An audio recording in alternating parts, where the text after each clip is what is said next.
Guys, I've been filming and editing YouTube videos for almost a year now. That's crazy, right? I mean, you'd think I'd be better at it. But if there's one thing that this experience has taught me, it's that I really don't have my finger, on the pulse of pop culture and what's gonna be exciting and what's gonna take off.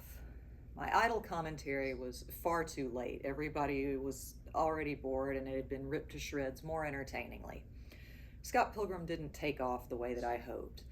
Honestly, House of the Dragon is probably just an oversaturated market. Overall, I think my most successful video was one that was about an obscure online drag competition. And you know what? If my 35 subscribers and the 7 people that regularly view my videos want me to go obscure, then obscure I shall go. But what even is obscure on the internet? I mean, between YouTube now and Reddit and crack.com, it's like all these things that were just sort of hidden memories for people got unlocked. And now it is not uncommon to find fan art from like Beetlejuice the animated series or the MC Hammer cartoon. And that's when I remembered that in the mid-90s there was a short-lived animated mini-series that I couldn't even get my friends to watch in middle school. Now, for context, and this is hard to believe in the year of 2024 when everything is a remake, a reboot, a sequel, a midquel, a reimagining, but there was a time when the TV and movie industry was really very creative. If you wanted to find a TV show about alien... I'm so glad you're feeling good enough to ruin my takes. If you wanted to watch a show about alien mice riding motorcycles, you could do it. If you wanted to watch a show about a bunch of vigilante skaters that got turned into sharks, there's one for that. And if you, like me, wanted to watch a show about enchanted sculptures that come to life, surrounded by Shakespearean lore in the backdrop of New York City, thank God there was Gargoyles. But I'm not ready to unpack that today. And it's not even that obscure. It has a pretty rabid online fandom.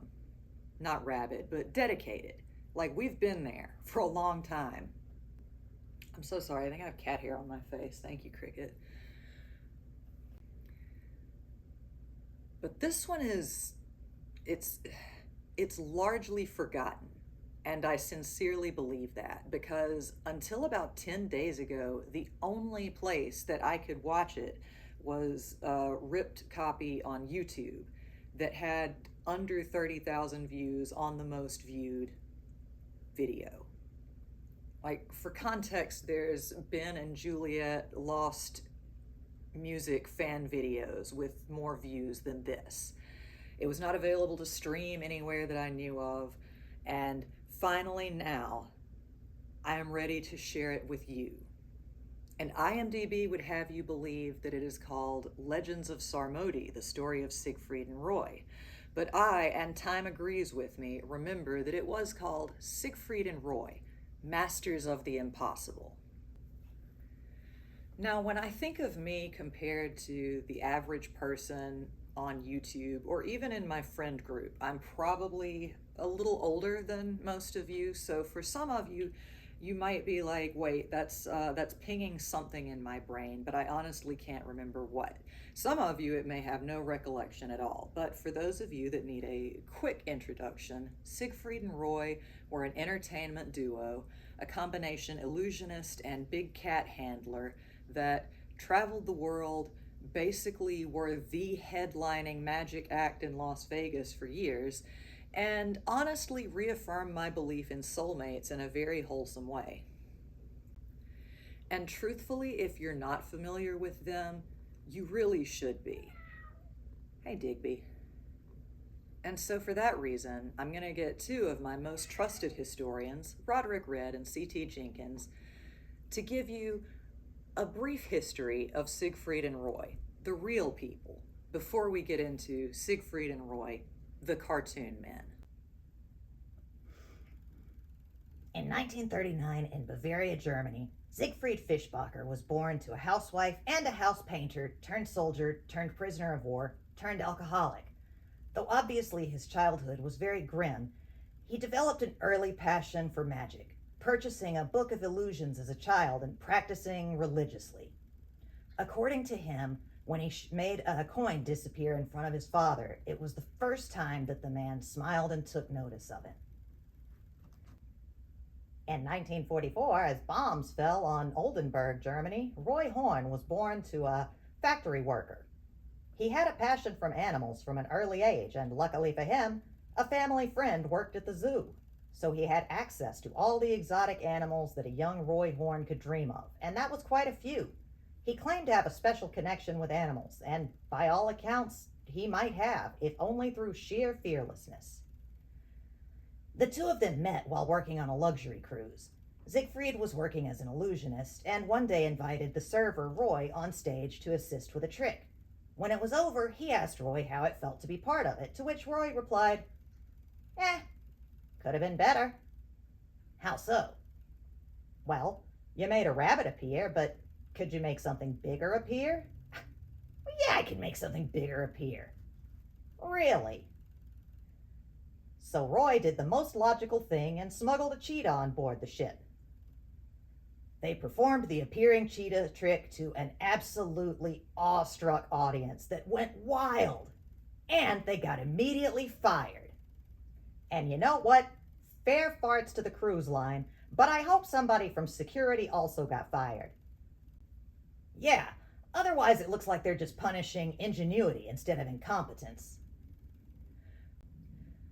But where one portal closes, another one opens. Once they began performing as a duo, one cruise line gig led to another.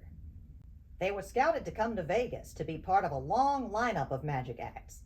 Initially 14th in the lineup in 67, by 78, they were the grand finale, the showstoppers. In 88, they were asked to be part of a massive variety show that went on a world tour in 88. And in 90, they returned to Las Vegas, where they began their legendary residency at the Mirage. They were known for leveling up their shows, doing several finale-worthy tricks back-to-back all throughout, surrounded by wild animals, gorgeous chorus girls, puppetry, music, and spectacle. They also built their own Shangri-La, initially buying a house in a small neighborhood in Vegas, and then, whenever a neighbor would move out, they'd buy the next house, turning it into a beautiful compound full of pools, waterfalls, and wild animals as far as the eye could see. Which isn't to say that this wasn't without struggle. Along the way, they had personality clashes, addiction issues, and apparently almost split up along the way. And because people always ask, yes, they were involved for a while. Because, why wouldn't you be? When you have that niche of an interest and you're that unique of a person, and you're already spending all your time together, you've already got those connections, right? You already spend all your time together, right? You know there's only one other person that can make you... You know what? Okay. Unfortunately, there is an inherent risk in making animals entertainment, and Roy and Siegfried lost the gamble in 2003. Sadly, if you are familiar with Siegfried and Roy, this is probably why. During a birthday show, they were doing a normal series of tricks with their beloved tiger Manticore. And though stories vary, it appears that through some combination of advancing age, health issues, and a misreading of signals, the cat attacked Roy Horn mid-show to a horrified audience and causing him career-ending injuries. It should be noted that Roy Horn was always passionately insistent that Manticore not come to any harm for being a tiger. Manticore did nothing wrong is the last thing that he said before losing consciousness. This did unfortunately spell the end of his career between the injuries and the stroke that he suffered either shortly before or after the attack. And for the next 3 years, Roy focused on recovery and Siegfried focused on taking care of him. By 2006, he had regained mobility and speech, and in 2009, they put on one final show and then retired from show business in 2010, making an absolutely legendary act vanish as quickly as if by magic. Sadly, in 2020, Roy Horn was one of the many that we lost to the deadly COVID-19 virus. And shortly thereafter, in 2021, Roy was diagnosed with pancreatic cancer and passed shortly thereafter. A lot of footage of their shows is still available on YouTube and is absolutely incredible. You would also be truly astonished if you saw the guest lists that have been at some of their shows. It was a noteworthy life and performance presence. And that's the story of Siegfried and Roy. In this world. And that is the pretty remarkable story of Siegfried and Roy, two talented men who came from tumultuous beginnings and through illusion and animals and each other found and shared a lot of very real magic in the world. Honestly, a beautiful story in and of itself. But remember, we're in the 90s, so it's like we can go crazier with that story. Now, if you were asking me to pitch a cartoon series about Siegfried and Roy for kids, I would probably come up with something like they're younger, this is when they're working on cruise lines, they have their animal sidekick, probably Manticore, maybe Chico the cheetah. We could go fun lore. And they're going, port to port, where they will usually stumble upon some kind of crime. Honestly, it's basically a reimagining of Scooby-Doo, but with the understanding that they have the knowledge of how these tricks and illusions and deceits are performed, and so they help solve the case that way. Plus, Manticore is obviously going to find some secret passages and such. I think that's a fairly reasonable pitch for a kids show, but that just goes to show you how 2000s poisoned and indie film pilled I am, because I'm thinking of things like budget and all kinds of nonsense that the blue sky thinkers at DIC Entertainment didn't have to worry about, because they were like, no. What if instead Siegfried and Roy came from an actual magic land, but it had been robbed of magic, and also there's King Midas, there's Norse mythology, there's Greek mythology, and also Grendel. And if it sounds very busy, trust and know that it was. This wasn't like, okay, well, I've got some gargoyles, some Shakespeare, and some New York that I can put together and make a pretty good dish that I like. It was more like, well, I've got Siegfried and Roy and King Midas and Grendel in the fridge, and they're all going bad, so let me put them together, and if it's inedible, I just won't keep the leftovers.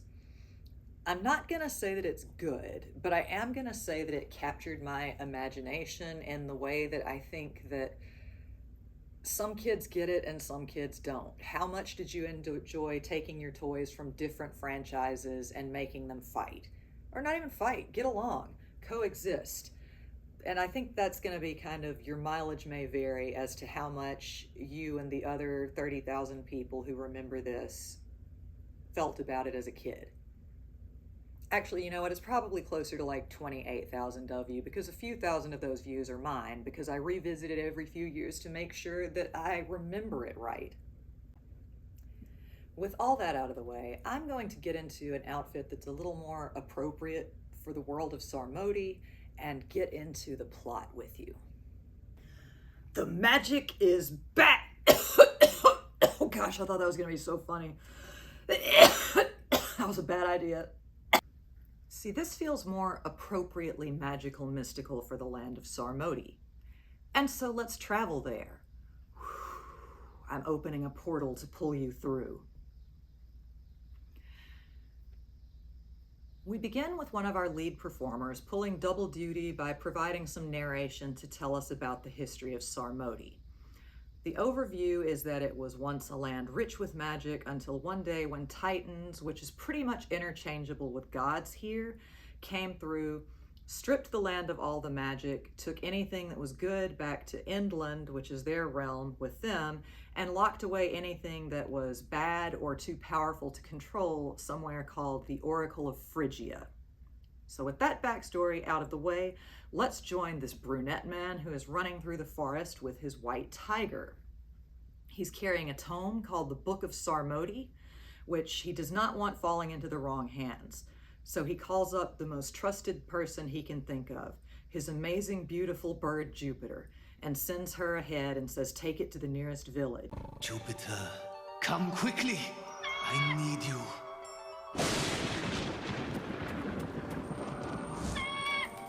Everyone's looking for magic.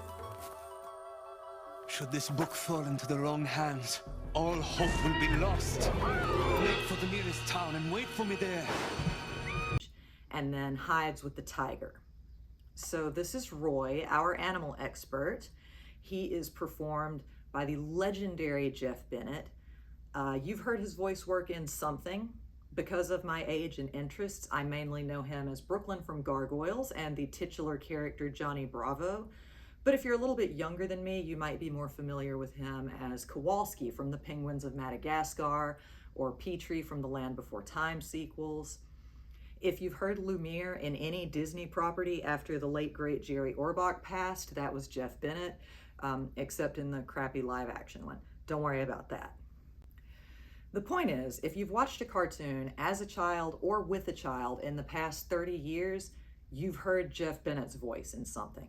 And he's a great performer, but this is not my favorite role of his. As a nod to Siegfried and Roy's German heritage, he is doing an accent. They are indeed insistent, are they not, Manticore? Jupiter, fly! You, a princess in a common tavern? As she has done for thousands of years. I only seek what might save Manticore's life. She must be rejoined with Numa, her spirit side. But the bigger issue is that Roy doesn't leave him a lot of space to come across as very clever or funny or cool, which is where I think he kind of shines. Mostly Roy is just kind of needlessly pissy. But to be fair, I'm usually in a pretty foul mood if one of my pets is sick, so I guess I get it. You knew of this subterfuge all along? This is not what I am about. Common thievery. Where are you going? To retrieve my book from Odinius and put as many miles between the two of us as possible. A woman that I like to call Lady Plot Exposition calls out, "The tiger is a shapeshifter! Look around!" But unbeknownst to them or us yet, Manticore actually can't change shapes at the moment. We'll get to it later. This beautiful three-toed, two-headed steed is leading the charge, carrying this square-jawed redhead.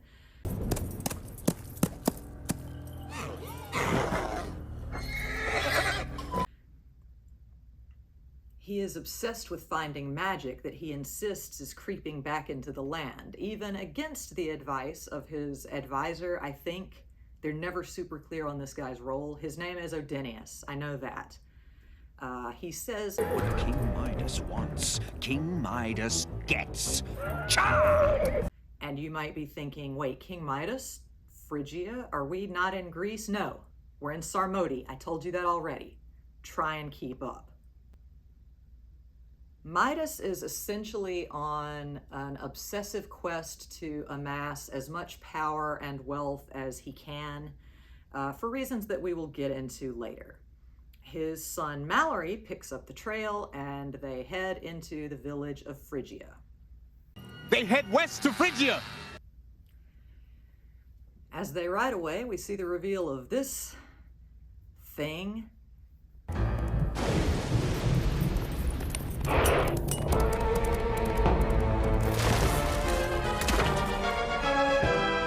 And its nipples are eyeballs. And before anyone says, Casey, maybe that's just how nipples look on whatever the hell that thing is. No.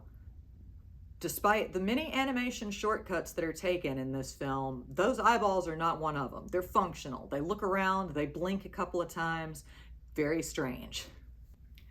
We actually already saw him earlier, so I don't know why they are treating this like a reveal. Maybe they just wanted to show off that reskinned Goliath bursting out of his stone animation. Anyway, he says, What fools these mortals be. so you're probably thinking, okay, that's Puck. No, stupid, that's Loki. And he's voiced by another powerhouse, Charlie Adler. He's actually the main antagonist in this movie, but also not super important, so don't worry about him right now. In Phrygia, we meet Siegfried and his mouthy assistant, Rumpelstiltskin, usually known as Stilts here. Siegfried is our charming showman. He's voiced by Andrew Hawks. I'm not super familiar with this guy. Perusing his IMDb, it seems like he's mainly a video game and live TV person, but I wish he did a ton more voice work because I think that he gives a really great performance here. There's a lot of charisma. He actually delivers the lines very humorously, which is less common than you'd think in a 90s action cartoon. And he can bring a certain gravitas when Siegfried randomly has to get serious out of nowhere. Watch closely the metamorphosis through which my assistant will be magically changed into a rabbit. The magic is back! I'm telling you, this pint-sized Judas knows I'm just a performer. I'm just Siegfried. I'm not even that sensational. On the other side of things is Stilts. He is voiced by Barry Pearl from Grease, and he is annoying. His main character traits seem to be greed, cowardice, and making fairy tale references and anachronisms. I understand the purpose of Stilts. I get that you need someone for the character to be able to banter with before the two meet. But I do think that it is fundamentally weird to make a story about a famous duo, split them up, and then make one of them part of another duo with a character that we have to assume that Roy murdered before they came to Earth from Sarmodi, I guess. When they walk into the tavern that is going to be their venue, Roy sneaks Manticore into a trunk in their wagon, fully steals a cloak, and goes to look for a healer. Once inside, Siegfried goes to look for the owner, but he meets a beautiful woman at the bar who wants to know if he has real magic. And he's like, well, I'm sure I can make the sparks fly between us. Inside the tavern, Siegfried is looking for an owner. He meets a beautiful woman. Hey, buddy, you want to come up here? He meets a beautiful woman who wants to know if he knows real magic, and he's basically like, well, I can make the sparks fly between us. At which point the barman tells him, stop flirting and go perform. And Siegfried makes the face that everyone who has ever worked in the entertainment, thank you, or service industry has made at some point in time in their life. Please, I must know. Do you have a wizard's true power? Mademoiselle, allow me to dazzle and amaze you with sorcery beyond the wildest imaginings. It's not parlor tricks I seek. I have need of real magic this night. As do we all, my fair. I said work the stage, not my customers, you two-bit conjurer. And since you probably recognize the barman's voice, this is as good a time as any to say that in general, this movie has a pretty stacked voice cast. We have Brad Garrett, we have Tony Jay, we have Jim Cummings, Charlie Adler. Jim Cummings, the voice actor, not the live action actor. Very different. Like, all these wildly talented people just with their foot fully on the gas in the voice booth. And it's kind of interesting to see play out. So Roy has now come into the tavern and he's looking for a healer, but he gets distracted by the obvious distress of the beautiful woman that Siegfried was talking to. She's like, I am looking for real magic. He's like, hard same. I'm actually going to try and open the Oracle of Phrygia for the exact reason. And she's like, oh, same goal, very different reasons. I'm looking for magic to permanently seal the Oracle of Phrygia because my father is messing with powers that he doesn't understand. Roy clocks that by her father, she means King Midas. So this means this is Princess Estella, And it took me a few lines to recognize her voice before I realized that she was Aurora Storm Monroe in the 90s X-Men cartoon. I love the theatrical quality to her voice. I don't know how to describe it other than saying she sounds like if Judy Garland could fight. Sometimes the level of theatricality she brings feels like a lot compared to the people that she's in scenes with, but when you think about what her character's going through, her levels usually make a lot more sense. To Siegfried's excitement, Midas himself comes into the tavern. Unfortunately, it is not to catch his show, it is to put a bounty on the head of Manticore the White Tiger. Now, King Midas could have just kept his coins in his purse and waited for the show to start, because when Siegfried goes to do the trick of turning Rumpelstiltskin into a rabbit, instead it's a tiger. Do you see the callback to their real story? Kind of fun, right? Roy, to save his tiger, takes all the gold that King Midas offers and throws it out in the bar as a distraction. Estella also helps create a diversion so that they can get away. They ride away. They have to jump over a dragon. It's played like a big action beat, but it's actually kind of boring. Estella begs her father to give up on this mission, but instead he tells Mallory, his son, that if he brings him the white tiger, he will give him a significant parcel of land to rule over himself, and pretty much tells Estella to get wrecked, and if she doesn't like it, she can run off like her mom did. Sorry, I don't like this man. That was so hurtful.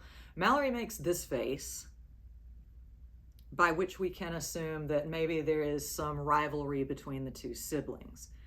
Now, according to Estella, her mom did not run off. She was kidnapped along with all of the magic that was stolen from the land by the Titans, but Midas is not hearing it. He's just like, no, she left me, people leave me, things in power won't.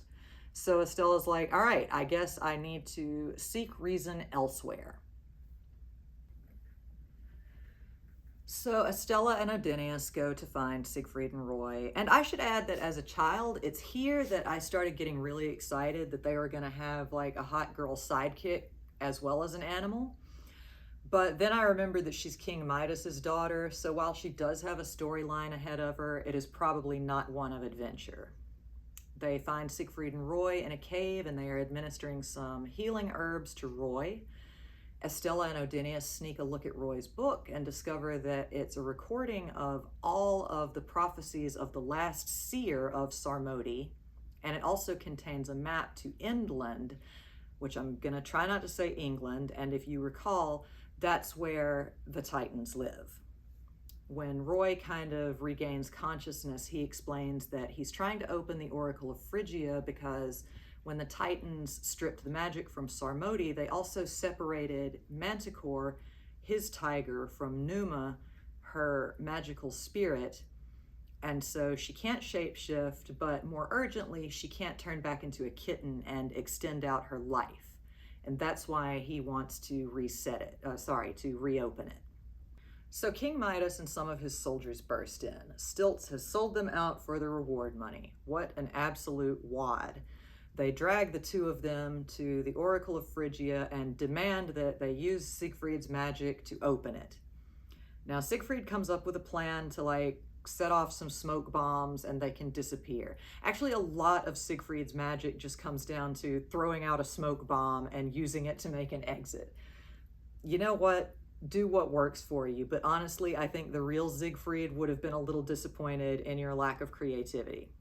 But of course, they used too much explosive and they burst open the oracle, releasing the spirits inside, which even King Midas seems to immediately recognize is not great. The spirits that they release are avarice, which of course is greed, Marzot, which is pride, Markuda. Marzot was envy, Markuda was pride, and then Numa, power, which keen-eyed, why did I say keen-eyed? Tap my head when I was talking about listening. Keen-eared listeners will remember that that was Manticore's spirit animal. So Roy's like, go, run, Manticore. And pretty much everybody disperses. Loki is completely stoked about the whole situation, but they don't care about him, and neither should you yet, so don't worry about him. They fly off, he follows, that's all you need to know. Along the way home, Mallory gets attacked by the spirit of envy, and not to be outdone by Loki, it has full faces on its tits. It should be noted that the bull head never talks. It's just the faces. Marzot's titties tell him that he needs to make a direct grab for power, and he needs to usurp his father and get his sister out of the way. Midas, meanwhile, is possessed by greed, and that happens this way.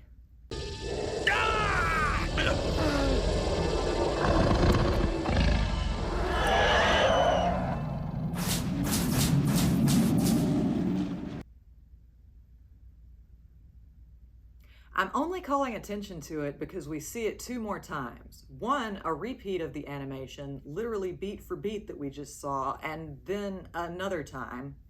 No one else is possessed this way, so this is definitely a choice that greed is making. And I just think that we all need to be aware of that.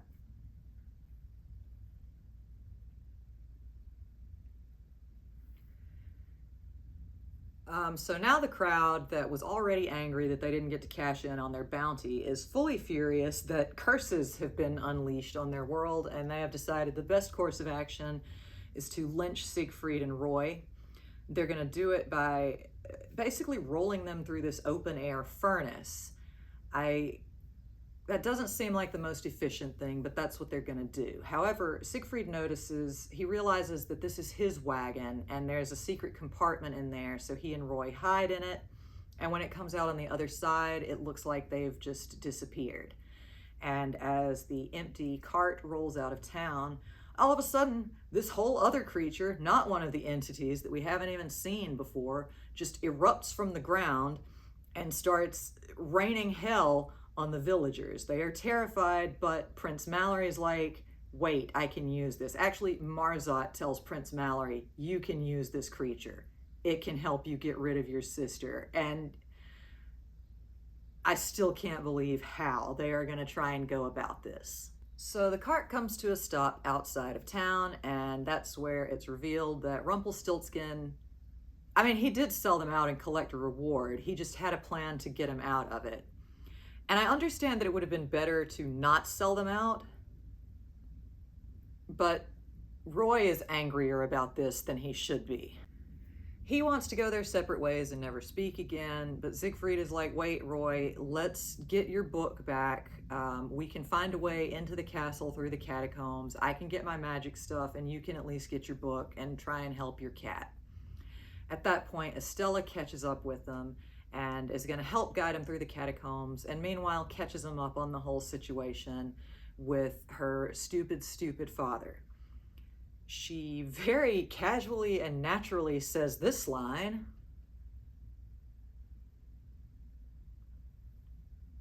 I would give anything, even my own hand in marriage, if someone might find a way to defeat this golden curse. Now look, I don't want it to seem like I'm coming down on the side of forced marriage via contract, but Estella, you brought that up. Nobody made you make that offer. You put marriage on the table. I don't know how Sarmodi politics work, but I feel like there were probably other offers you could have made first. Anyway, of course, Siegfried is immediately like, dope, consider us engaged. Meanwhile, Roy actually kind of has some empathy and a little bit of a connection for her, but his mind is, of course, only on his tiger. Not a euphemism. Midas can't eat or drink. He's like, how am I gonna avoid starving to death? Greed is kind of like, not really my problem, my guy. When the gang gets there, Estella, unfortunately and inevitably, pays the price for her dumb dad's dumb decisions and gets turned into gold. The heroes agree to help get her back. Actually, Roy's kind of reluctant about it, considering how cool she's been to him the whole time. But Siegfried's like, come on, man. The Book of Sarmodi says that the waters of one specific river might be the cure, but it is guarded by Medusa. So off to the river and fight Medusa they go. On the way there, they see a more frail version of the creature that erupted out of the ground after their fake execution. Roy immediately tries to help it because, in fairness, he is a very kind man. But she basically almost drags him underground by his throat brooch. But Siegfried cuts him free. We later find out she was just trying to get the gold. These creatures either eat gold or gold is has medical properties for them.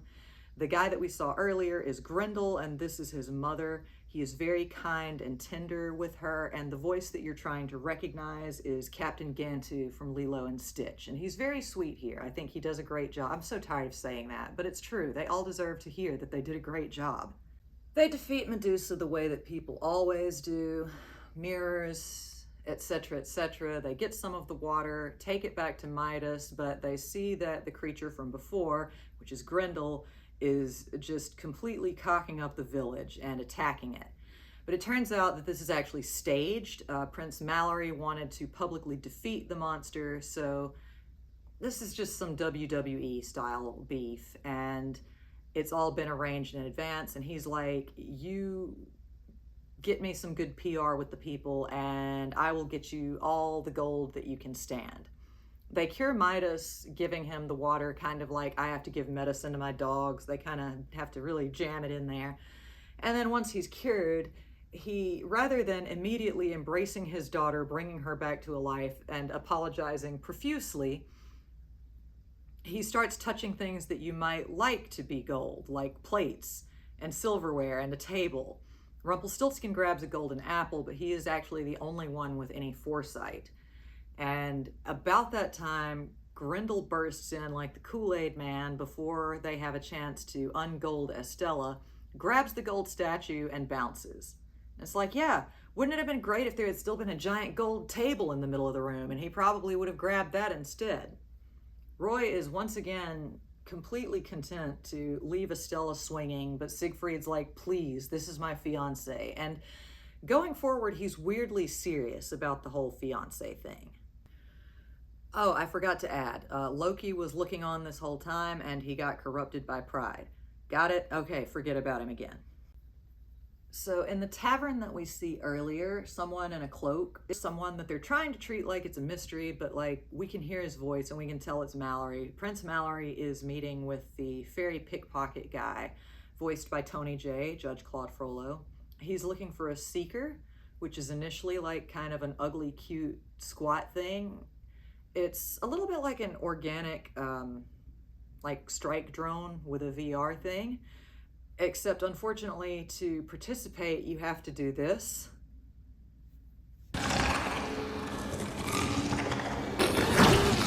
Prince Mallory, please remain calm. Its thought channel is bonding with you. You need only think what you wish to find, and the seeker will ferret out that very thing. I can see through its eyes. I'm looking at me.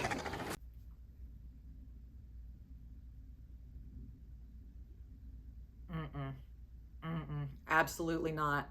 Whatever they are promising you, Mallory, it is not worth it. Give it up. That was on your eyeballs. That was directly on your eyeballs. For all I know, that thing has like teeth lining it, like a lamprey.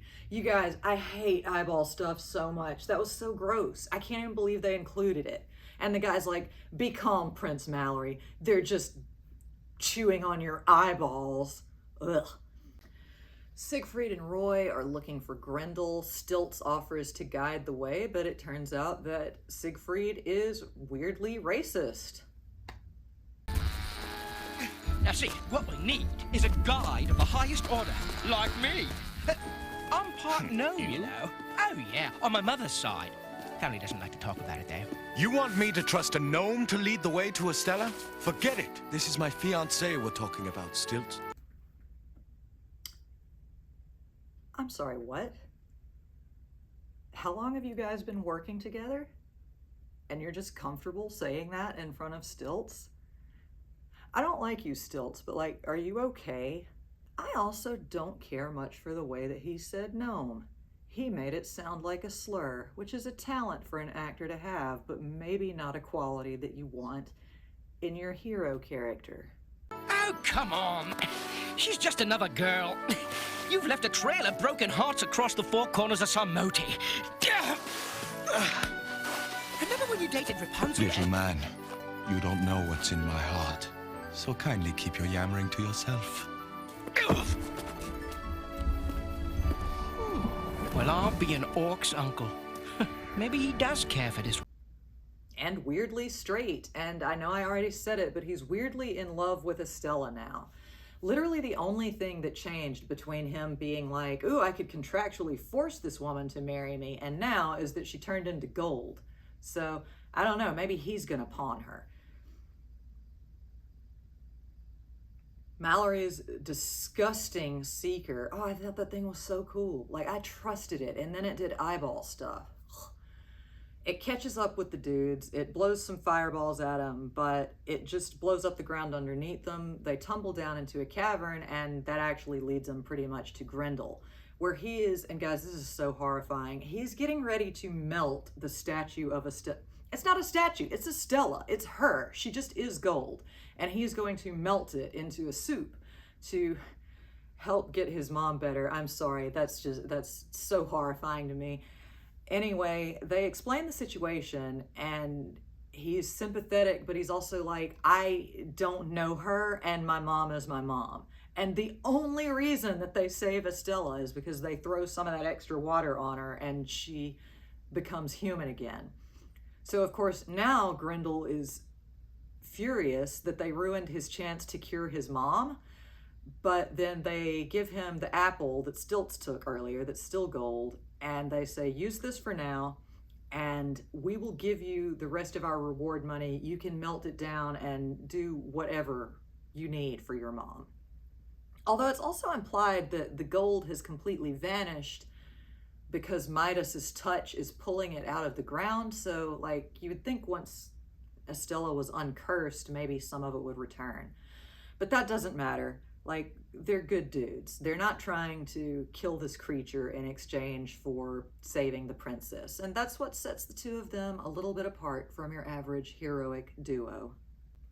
Unfortunately, when they reunite Estella and Midas, Mallory just gives up on subtlety and is like, screw it, I'm making a power grab, I'm staging a coup. He takes his dad's throne, he orders that Siegfried and Roy be executed, but Siegfried basically pretends to throw Roy under the bus to buy him some time. He's like, I can summon Manticore's spirit using magic. I'll do it.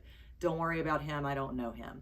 And even though Roy has literally seen him and Siegfried pull a scam like this before, he fully buys into it, which I guess is good. But basically what they do is they set up a fake magic show where Siegfried uses smoke and mirrors to make it appear that a second tiger has appeared in the magic box. But unbeknownst to Mallory, the magic box is made out of pieces of the Oracle, and they use it with Grendel's help to trap Marzot inside and free Mallory.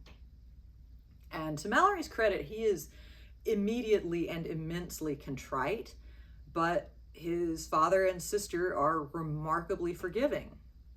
Or at least King Midas is. Estella doesn't actually say that much here. She might have some opinions. I actually don't even know how aware she is of what her brother tried to do to her, and I don't know if they should tell her.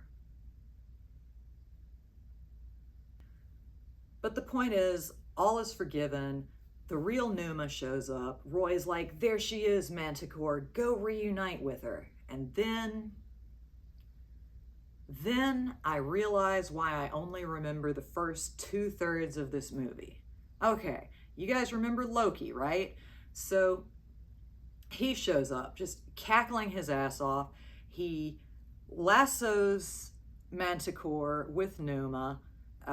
He gets the other entities, and he's like, ha ha ha, now I have enough power to take on Zeus. He zips through a portal to Endland, and Siegfried and Roy follow, so I don't even really know what the point of the map was. Not important. So in Inland, we go to Zeus's palace, where Alexa, Queen Alexa, which, as a quick refresher, that is Midas's kidnapped wife and Estella and Mallory's mother, is being pampered by a tree with arms and a woman that is half fish tank.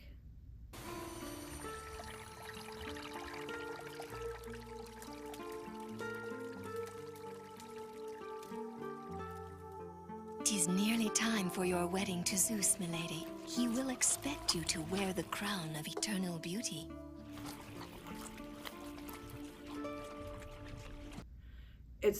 It's really hard to see someone else living your dreams and not really enjoying it, but I understand why she doesn't. Apparently this is her wedding day and they are trying to get her ready. And look, I'm not saying that forced marriage is a good thing, but apparently it's been 18 years since she left Sarmodi. So honestly, this behavior by Zeus is so far ahead of anything he ever did involving a woman in Greek mythology. It's amazing. So Loki shows up and he has the entities disguise themselves as King Midas to be like, "Hey, sweetie, let's go back home this way," and lure Alexa to him. Siegfried and Roy meet with Zeus and they actually plead their case pretty reasonably and politely. But then Loki shows up and does the classic "I assume my invitation was lost in the mail" bit, which you should. Seeing as to how my invitation must have been lost in the mail, I thought I'd bring my wedding gift in person. Good for him. If you have a chance to ruin your enemy's wedding, use that line. Why wouldn't you? He zaps the power from Zeus and all of the other gods and maybe the entire world of Inland, and then he kidnaps the pre-kidnapped Alexa and is like, "And I'm gonna marry her just out of spite." So Zeus does what the gods actually always did in myths and immediately tried to take out his mistake on the nearest humans and is just gonna like smite Siegfried and Roy in stilts. But they reasonably argue that if he wants any help, they are his option and the only good one because they don't have any real magic for Loki to steal.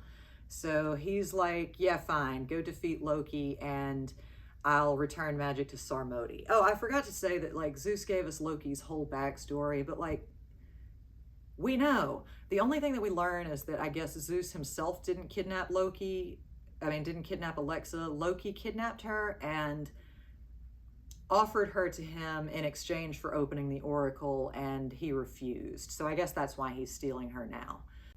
So Siegfried and Roy catch up to Loki, and I'm going to be honest, if any of you can clearly see what is happening in this action sequence, please film yourself breaking it down for me, and I will edit it into this video so that other people as well as me can better understand it. But basically what it all leads to is that Manticore needs to reunite with Numa, shake the leash off, and then use her powers to become a being more powerful than Zeus himself.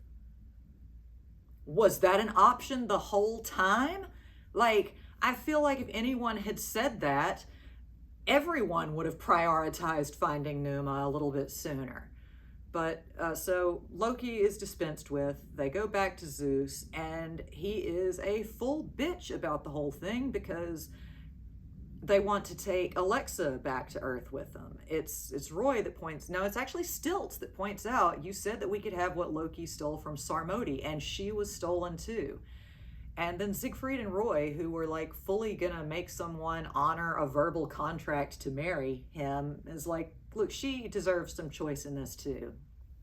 And if we know one thing that the gods hate, it's mortals having any kind of say in how their lives go.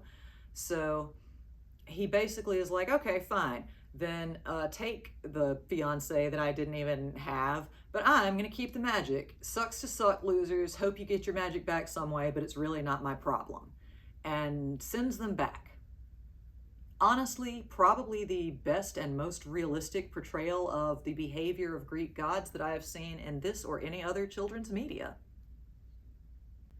Oh, I'm sorry, I forgot to mention earlier, Manticore absorbed all of the other entities into her, and when they get back to Phrygia, she uses what powers she has to pull the ruins of the Oracle down, trapping them again. For like 5 seconds, they give us a fake out that Manticore might have died, but it turned out at the last minute she used her transling powers to reset and become a kitten and like wiggle out of the rubble. But Numa has been locked up too long and is ready to be free, and they're like, well, we gotta stay chasing the spirit of Numa so that Manticore can stay alive. And Siegfried is like, well, I still want your cat in my act, and so a new partnership is forged.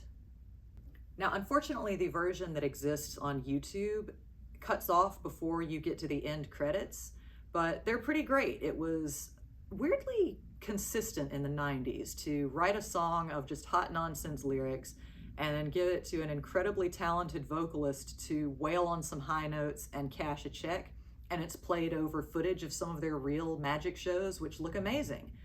And lucky for you guys, that song wove itself into the fabric of my brain when I was like 13 years old, and I'm gonna offer you guys an exclusive performance at the end of the video. So why Siegfried and Roy? So why Siegfried and Roy? When I watch this movie every couple of years, as I do, I find myself asking a lot of why questions, and I'm gonna attempt to answer some of them with the information that I have, the information that I can guess, and just sort of my own opinions. So let's get into it. So, why wasn't it picked up? Well, unfortunately, that's pretty obvious. It was a lot more ambitious and creative than it actually was good and engaging. Action cartoons were actually doing pretty well in the 90s. Batman the Animated Series and X-Men were putting up decent numbers. Gargoyles was getting critical praise. But these high concept fantasy and sci-fi things weren't necessarily finding their footholds. I mean, Pirates of Darkwater got 3 seasons, but I think that only amounted to like 20 episodes. The only reason that Reboot got a final season is because Mainframe did it up in Canada. There were complex, engaging stories out there, but they weren't necessarily finding their audience in time to take root. And this one was a little too scattered and a little too unfocused to put the chokehold on us that it needed to. So why did they air it? Well, because again, the 90s were an odd time. If I had to guess, I would say that this was initially pitched as a series. This has all the telltale signs of something they were planning to come back to. Characters like the barman, the seedy pickpocket fairy guy, the royal family, these felt like realized characters that we were going to come back and meet at some point in time. And Siegfried and Roy were totally series-ready leads already. But at some point, either because of budget or just lack of interest, it wasn't picked up. And at this particular time, what would happen a lot of times with cartoon series that weren't picked up is that they would throw them together on one video with sort of a narrative through line or a framing device. A lot of the direct-to-video Disney sequels that many of you grew up on were kind of that formula. I think Tarzan, Atlantis, The Lost Empire, they would put together like a collection of shorts and be like, look, it's a new movie. And that's what this feels like. And I kind of think that if it could have been more its own thing and a fully realized story in and of itself, then really, really hoping that a series would take off, maybe it would have done better. But I also don't think that they would have aired it if they didn't think that there was a chance they'd get a bite on the full series order. And finally, why Siegfried and Roy, Masters of the Impossible? What is it about this that resonates with me so much that I feel the need to remind myself of it every few years? That 28 years later, I feel compelled to pull in new viewers like I'm dragging you through a vortex to Endland against your will? That one's a little bit harder for me to explain. I think a big part of it is that I have an unhealthy fascination with projects that are just not quite as good as the sum of their parts. I think part of me thinks that it is a gold mine of reaction videos and GIFs that the world has not begun to mine yet. Oh, they're gonna get pissed at me about that.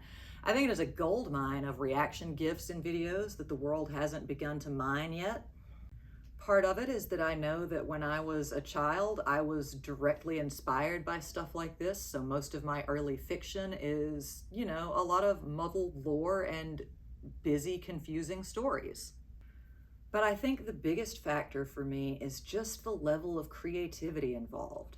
And I freely acknowledge that a lot of their creature design just comes down to what if there were eyeballs somewhere that eyeballs normally aren't. But a lot of it was really cool. Every rideable animal in that universe looked cool and perfect and beautiful. I enjoyed how unapologetically gross and unpleasant some of the creatures were, even Stilts. The Seeker is a surprise every time I see it because my brain automatically blocks out eyeball stuff, and I can't believe they put that in a kid's cartoon. Ugh. And I know I've bragged a lot on the voice work, but I can't really brag enough on the voice work. It was really top notch, and considering that they were probably like in a closet for half of them, that's very impressive. I think I have a cat puking. Hold, please.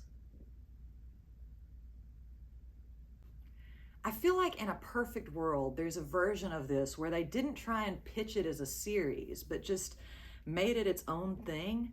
Like, if you cleaned it up a little bit, got rid of most of the Titan stuff, all the Titans actually, the whole Titan storyline, and then tightened, you see, some of the family stuff, and then actually let Siegfried and Roy spend more time together and establish a rapport, I think there could have been something really special there that hits that sort of like that intense pocket of fandom that exists for so many weird little properties of the time.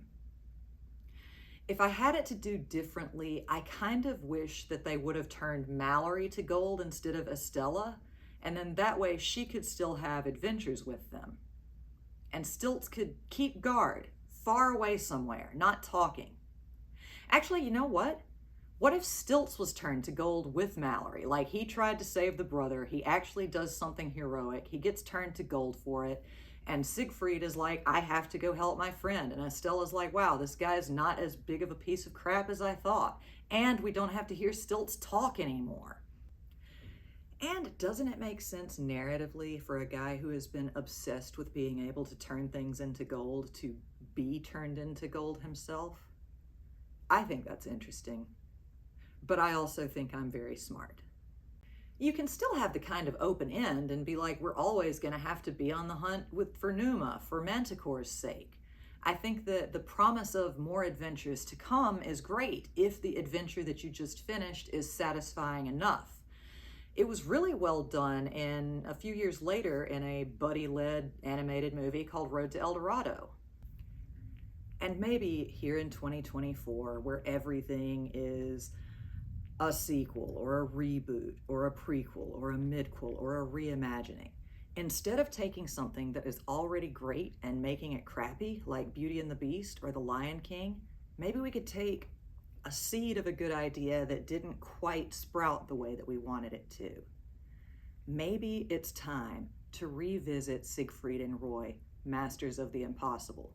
Please click below for the fundraising campaign to remake. I'm not doing that, I'm just kidding. Ultimately, I just want more people to remember it.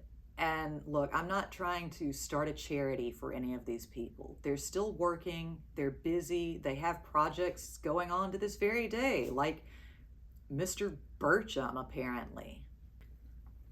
But no matter how many projects they're working on to this day, they put a lot of time and effort into this project. And I guess I just don't want the magic of Sarmodi drained from Earth like it was back from Sarmodi. Ba-ba-ba. Siegfried and Roy, magical, mystical. Siegfried and Roy, masters of the impossible. Siegfried and Roy, magical, mythical. Siegfried and Roy, an adventure for your soul. in a far-off world called Sarmodi, where the giants and the dragons play. There you will see two magicians of chivalry, their destiny to save the day. Siegfried and Roy, magical, mystical, Siegfried and Roy, masters of the impossible.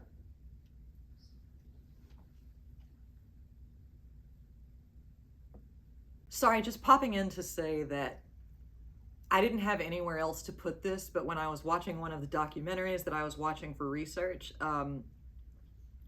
this voiceover and edit really tickled me, and maybe you guys will enjoy it as well.